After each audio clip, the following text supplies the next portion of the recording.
Jauh di mata, dekat di Dios Matra. Halo sobat muda, selamat datang di Waktu Tetra Bersuara. Oke, sekian purnama sudah kita lalui ya. Yang dari awalnya bebas beraktivitas di luar, kemudian kita dipaksa untuk stay di rumah aja. Masih kebayang kan teman-teman? Masih inget gak gimana awal-awal PPKM dulu? Tentunya masih ingat ya teman-teman. Aku sendiri juga ingat, benar-benar ingat gimana yang katanya libur 2 minggu jadinya libur 2 tahun. Nah, kita tuh terpaksa melewati golden time di depan layar yang serba terbatas ini. Interaksi yang terhalang kondisi membuat diri kita sendiri tuh frustasi. Masa SMA yang penuh dengan rasa penasaran harus dipendam dalam. But dari sekian banyak dampak negatifnya teman-teman, tentunya juga ada dampak positifnya. Contohnya kita jadi melek akan perkembangan teknologi digital. Dunia sendiri tengah memasuki revolusi digital atau industrialisasi keempat. Penggunaan Internet of Things atau IoT, Big Data, Cloud Database, blockchain, dan lain-lain akan mengubah ke pola kehidupan dunia. Yep, sekarang dunia pelan-pelan mulai berubah. Murid nih, contohnya di dunia pendidikan ya. Murid, misalnya dengan mudah menemukan informasi melalui internet untuk menyelesaikan tugas-tugas sekolahnya. Nah, ini kita pribadi juga sering mengalami ya teman-teman. Kita pribadi juga selalu bergantung dengan HP. Kalau misalnya guru kita tuh kurang jelas menjelaskannya, kita selalu langsung nih buka YouTube, kita langsung search di Google. Bahkan ya teman-teman, untuk kondisi tertentu seperti di daerah-daerah 3T, terdepan, terluar, tertinggal, gawai dapat menggantikan orang tua dan guru. Nah, di daerah seperti ini, kebanyakan orang tua tidak mampu membimbing anaknya belajar. Guru yang baik juga sangat sulit ditentukan ya teman-teman sekarang. Di masa depan, pengajaran kepada murid bisa jadi fungsi perubahan digital juga. Selain di sekolah, anak dapat belajar di mana saja. Sudah dapat kita lihat teman-teman contohnya, sekarang kita ada aplikasi belajar, mungkin kedepannya ketika kita sudah tua nanti, kedepannya pendidikan di Indonesia juga bisa menjadi bukan pendidikan formal lagi ya teman-teman, jadi pendidikan informal.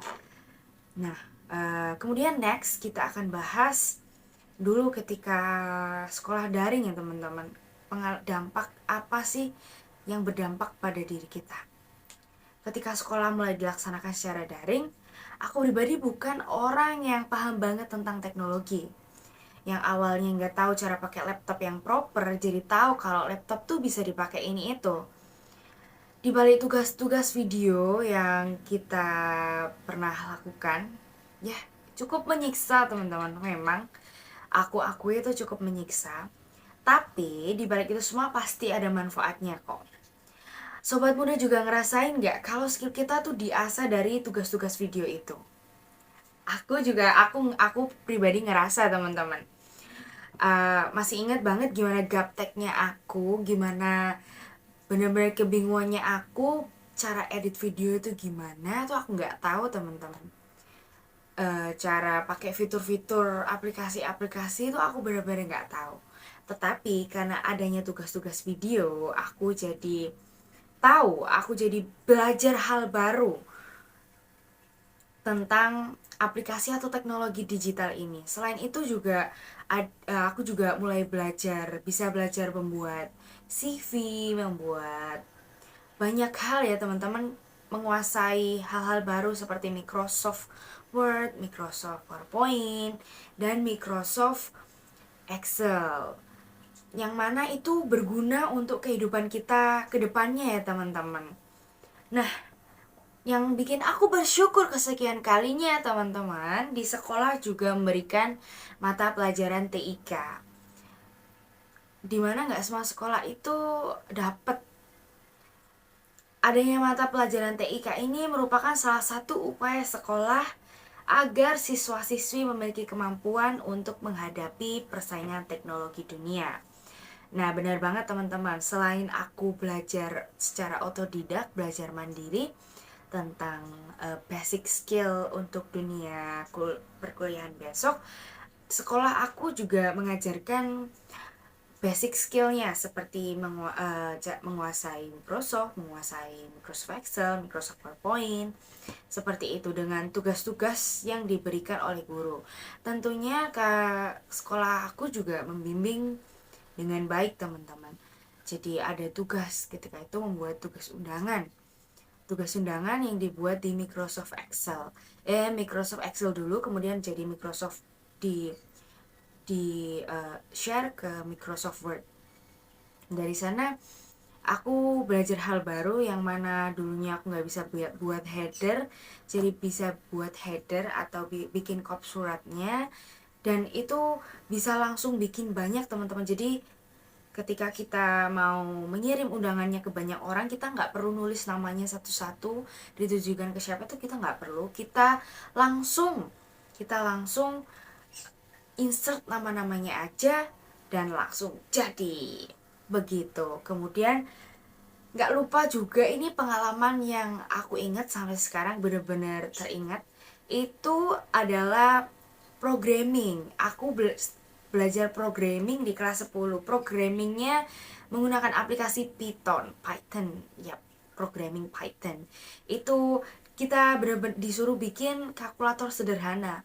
Bukan kalkulator sederhana sih ya teman-teman, tapi itu kayak rumus-rumus segitiga gitu teman-teman. Jadi kita tinggal masukin angkanya doang, masukin rumusnya, dan gak perlu ngitung, kita langsung jadi dan kita langsung nemuin hasilnya kayak gitu.